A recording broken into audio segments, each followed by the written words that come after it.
Before I get into this, I have to quickly explain that you will hear some garbled words. This is because I am censoring certain phrases by reversing them, as typically my videos that touch on any of this get removed, and I am hoping that this will be an adequate defense, without having to resort to juvenile euphemisms. Onto the video. I think I've stumbled across yet another example of the problem with the born this way, therefore it's okay rhetoric, wherein beyond recognizing that there are certain people who are certain ways that they can't help, and not blaming them for being that way, special allowances are made. Leniency is given where it would not otherwise be. As in, it is not only their state that is tolerated, but their behavior. A fellow called David Wood recently admitted to doing some awful things, more awful things than he had previously admitted, for which he feels no remorse. You may have heard of him.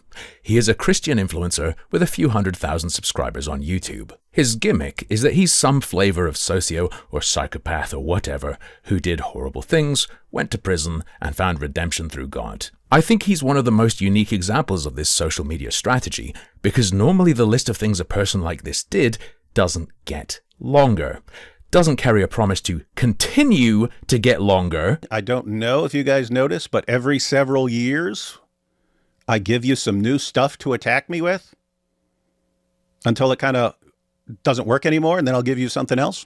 Well, this is the latest, guys. This is the latest. And certainly doesn't typically grow to include children. I had sex with a 13-year-old girl. Interestingly, his old Christian testimony video, which covers many bad behaviors, doesn't actually mention that part, which I find very strange because of its enormity, and because I believe that context is actually highly relevant to his much lighter admission of speaking about children a certain way he won't fully illuminate. I saw his 12-year-old sister in the visiting room, and I said some things about her that I'm not going to repeat here. David has recently claimed that he never hid anything or tried to cover up anything. He paints such a claim as ludicrous because simply not mentioning something isn't the same as hiding it, is it? Daniel continues, he hid this from his audience for decades. I hid it because I never mentioned it. But there is such a thing as a lie by omission, which I find it hard to believe David doesn't fully understand as a man with a doctorate degree in philosophy. When you produce and publish videos and statements about all the horrible things you've done in your past, and you miss out probably the number one example that would make people hate you, you will lead audiences to believe there's nothing worse.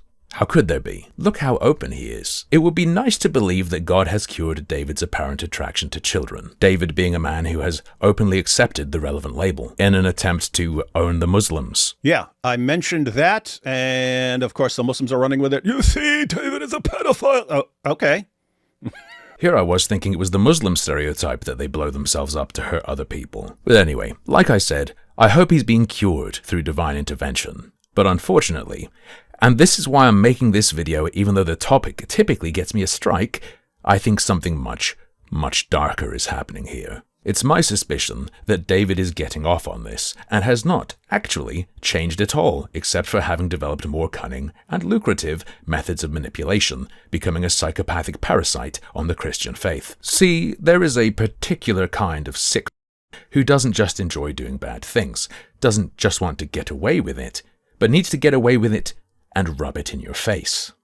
David has openly admitted to being one of these freaks. Let me show you what I mean.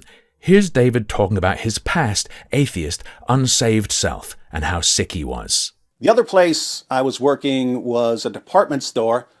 I kept stealing stuff and didn't get caught even though it was obvious. I would grab something to put in my bag and I would turn and wave whatever I was stealing at the security camera and stick it in my bag because by that time I just thought, I can't be caught. I'm invincible. Now, here's the brand new, squeaky clean, saved Christian David, just a little while ago, waving his whip of a child in front of the camera and boasting about how safe he is from any consequences in the world's face.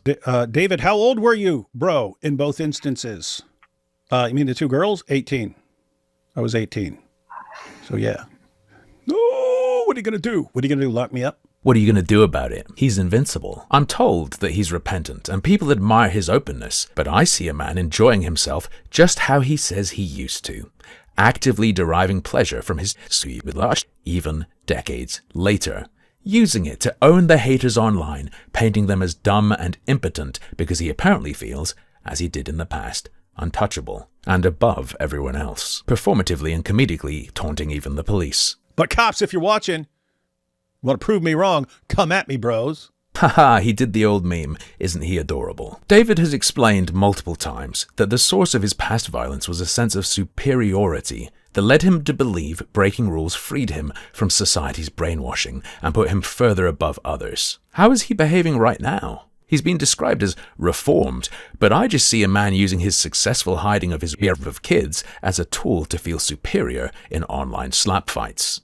Look how dumb this bitch's analysis of his admission is. As in his prison story, which includes some suspicious use of numbers if you look into it, he is using his transgressions as a tool to paint himself as better and smarter. And let me spell this out for you. It's not magic that no one knew about this before now. He kept quiet about it even when it was highly relevant, as it would have been in his testimony video. He's told us that he's all about breaking rules and getting away with it. So, looks like he did it, doesn't it?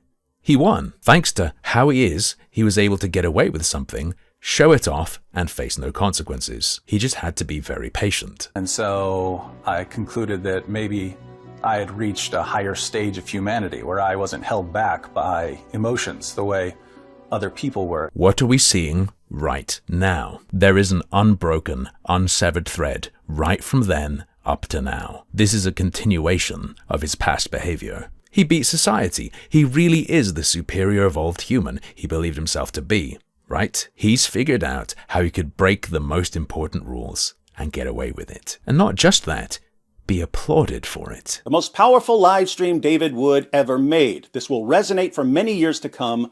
God bless you all. Look at the reality of the situation, not his rhetoric. In fact, he's so highly advanced and evolved beyond everyone else that I don't think he even actually has a problem with, not even intellectually. Something I've noticed is that he's capable of recognizing statutory illegal and therefore bad, but listen to how he talks about a 13-year-old as an adult. Follow up, not being malicious when I asked this, was there a personal resolution between you and the girl? No, I went to jail and prison. And by the way, what do you mean personal resolution? She wanted to have sex, we had sex. What do you think? Well, like what? I don't know what you guys mean by some things. I'll be charitable and assume he's not a compulsive liar and that his statement about jail refers to his inability to do anything due to the incarceration related to attacking his father. Not that he's saying he went to jail for this to take heat off himself, but the second part. And by the way, what do you mean personal resolution? She wanted to have sex, we had sex. What do you think? Well, like what? I don't know what you guys mean by some things. He recognizes that it's statutory, dryly, plainly, by law, but I'm really not convinced he personally genuinely sees it as wrong. Not even purely intellectually, not even in the domain of his logical replacement of the feelings other people have that he doesn't. I mean, listen to this.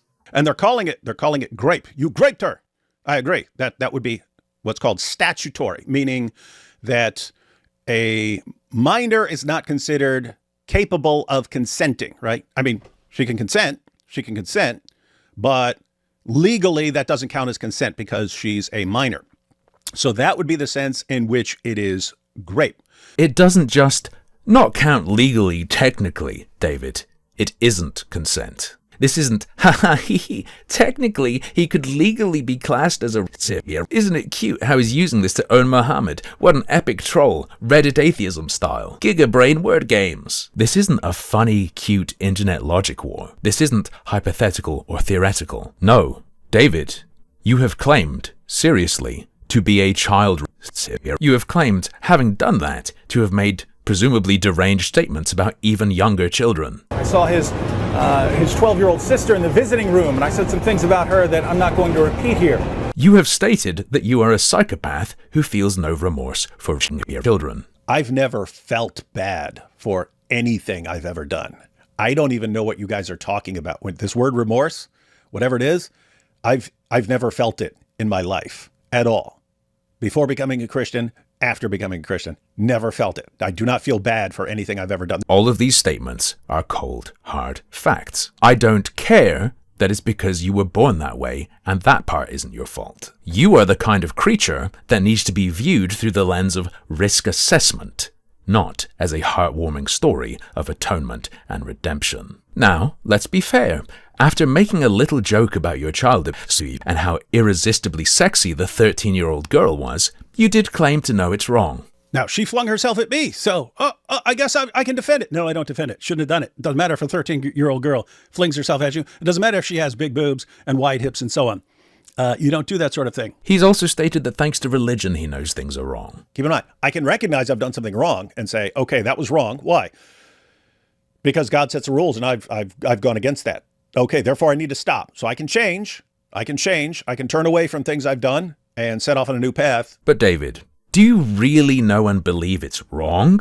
Or do you just know that that's what you should say to not get in trouble? Once he'd had a while to gauge people's reactions, he phrased his condemnation of what he'd done much more carefully. But I said that it was still evil, because even though they were post-pubescent, those girls were still way too young. He's learned that it's best to condemn it in the strongest possible terms, calling it evil, but in the clip he plays next, he doesn't call it evil. He just says, you don't do that. But more significantly, I picked up on, as someone who pays a lot of attention to the way people say things, in his scripted video, he described the girls as way too young. But just 5 days prior, he was happy to let a guest run with one of the classic defenses. See, I personally think an 18-year-old and a 13-year-old is pretty bad. But a common way of minimizing such a scenario is this. Before I got locked up, before I was a Christian, at one point I had sex with a 13-year-old girl and a 15-year-old girl. So I mentioned that. And of course, when you were 18, it's important to point that out. Yeah. So we're talking like senior in high school, freshman in high school. Yeah. No pushback. If I think something I've done is truly horrible, evil, as he's now saying, I wouldn't let someone run defense for me if I was in a call with them. How would you have reacted if someone said that about some of the grooming gang offenses? It's really important to mention, I think, to note that one of the guys was 17 and one of the girls was 13. They could have been going to school together. You just go, yeah, would you? Or would you then recognize it as an attempt to minimize what is clearly wrong and say something? And he, of course, emphasizes he was a different person then. That was before he was a Christian. Maths challenge. What you did was decades ago, sure. Didn't you also change decades ago, though? Funny coincidence that this didn't come out in a time when you would have felt in more danger to admit it, and that instead of acknowledging this as a negative, you use it to gloat about how untouchable you are. Oh, what are you going to do? What are you going to do, lock me up? Maybe it's just because of his disability, though. We can't blame him for anything that comes out of that. Apart from that, he's a good boy, and everything else about him is real and true. A problem for me, though, David, is when you're heated and talking more off the cuff in a less composed way, your statements cause me some doubt. On Twitter, over and over, when provoked and quickly snapping back, David has been stating that calling what he did to that child is merely the terminology of others. You're the one who said that sex with a 13-year-old is I simply pointed out that, according to your terminology, your prophet was a served what sentence? It was 30 years ago. Hey, and one day it'll be just as long ago as Muhammad. Maybe people will view David as a prophet. I didn't apply modern legal categories. I applied your terminology. See, it's just a word game. Someone claimed that David considers 12 to be below the age of consent, making sex with such a child. But he rebutted them and states that that's just Muslims saying such a thing. No, David. An adult doing that with a 13-year-old just is. I have a question again, David, because I find it odd you haven't mentioned it given everything we now know about you. If you're reformed, if you've been changed, when did God take away your apparent attraction to children?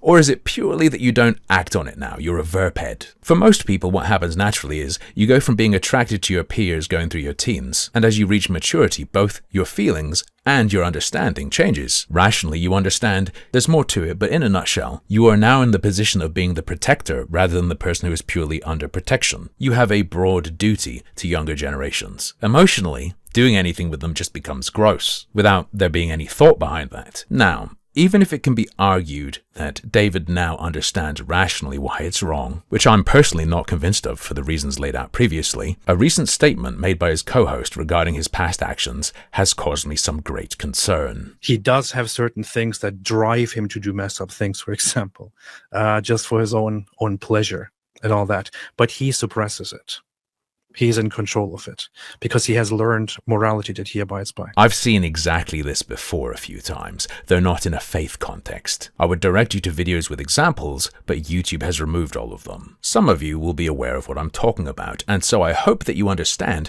why it looks so suspicious to me that, in a conversation about him having children, David advised people to form tight-knit groups where they can be open about such things so they don't have to live a double life. I also wanted people to understand that they don't need to cover up things they've done.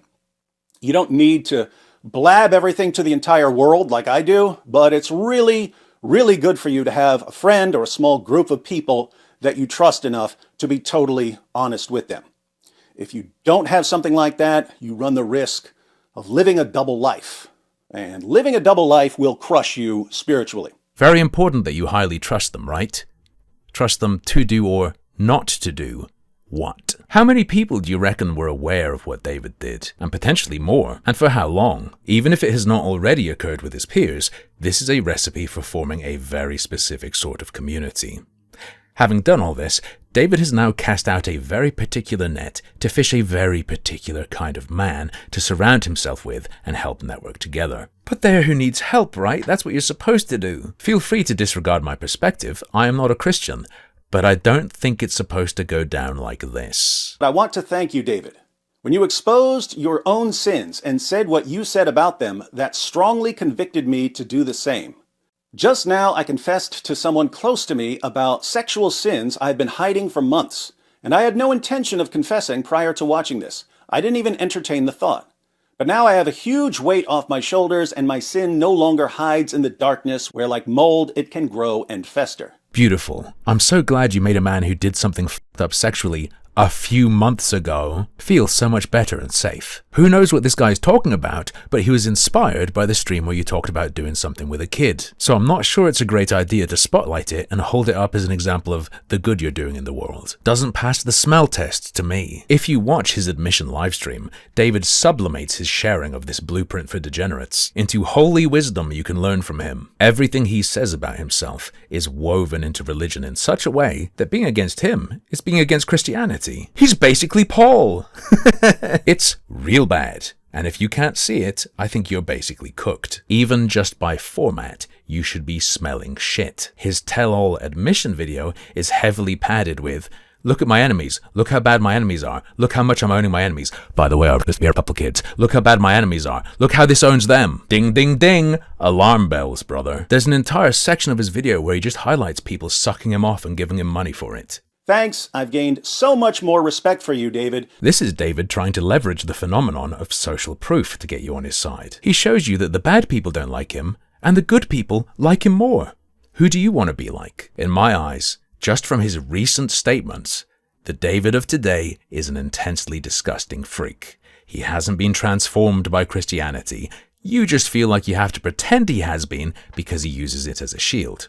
And it's the only thing stopping him from acting on his appetites, apparently. So the only thing you can do is support him more, because you're being held hostage. You don't want him to lapse, do you? I personally adore the way his co-host has defended him. It's on the level of, oh, well, technically it's a phebophilia. Listen to this shit. If I say A raped 2 people, what does it sound like? It sounds like somebody engaged in an act of forcibly having sexual intercourse with somebody. That's clearly what it sounds like. Unless I give further context, right? You can say somebody admitted to something that could be classified or is classified as statutory rape. That is a different discussion. Yeah, he must have kids, but at least he's not rude. You need to be more careful with your words. Unfortunately, for this argument where you have to be as gentle and careful as possible when talking about David, the man himself has accepted it. According to Daniel Hakikachu, statutory grape can simply be called grape. Daniel, I accept your usage of the word grape. And this happened before the article his co-host's complaining about. David has, ironically, explicitly given informed consent to others to use this label. The rest of his co-host's video defending him is actually just a promo blurb. The same shit David says a million times about himself. The incredible story of his conversion and transformation through Christ into a guy who taunts people with how he's gotten away with kids and there's nothing you can do about it. What are you going to do? What are you going to do? Lock me up? Not quite in those words, but I'm sure you'll agree it's a wonderful, inspiring tale. One last thing, of perhaps more immediate and pressing concern, is how David signed off in his scripted admission video. Little unrelated side note for everyone else. You know how I said that when I remember myself from 1994 and 1995, I don't have a face? It's just gray and copper-colored moving jelly. When I think about things that are happening in the world today, everything's covered in that same goop. What do you think that means? When David talks about himself from that time period, he states that he shouldn't have been considered to be a person. But if someone were to write a story about me during that time, it would seem weird to me to use the personal pronoun he. The correct pronoun would be it. There was an absence of a person where a person should be. We are looking at a man tell us that all around him now looks like he looked to himself when he was not a person. This man has also told us that his past violence came from a sense of superiority, with this sense of being above others, or others even being fake, inspiring him to consider a mass terror attack. Started studying bomb building when I was 18. Nothing fancy yet. I got a copy of the Anarchist Cookbook. I learned to make pipe bombs. I learned to put together a homemade grenade launcher.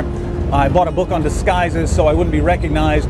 But it all felt a bit amateurish, so I decided to become a chemistry major in college where I could learn to build something a little more sophisticated. This is the man telling us that everyone and everything around him looks like it's covered in the same goo he viewed himself as being covered in when he wasn't a person and he was crazy. Could David have been saved by God? Sure, maybe. Could he also be an extremely dangerous person who figured out what to say? That's where I'd put my money. My suggestion would be, if you're going to clap for him and the amazing things Jesus has apparently done, though I don't personally see it, and who knows what else he'll be admitting to in another 10 years. Anyway, if you're going to clap, first make sure, I would suggest, that you don't live anywhere near him.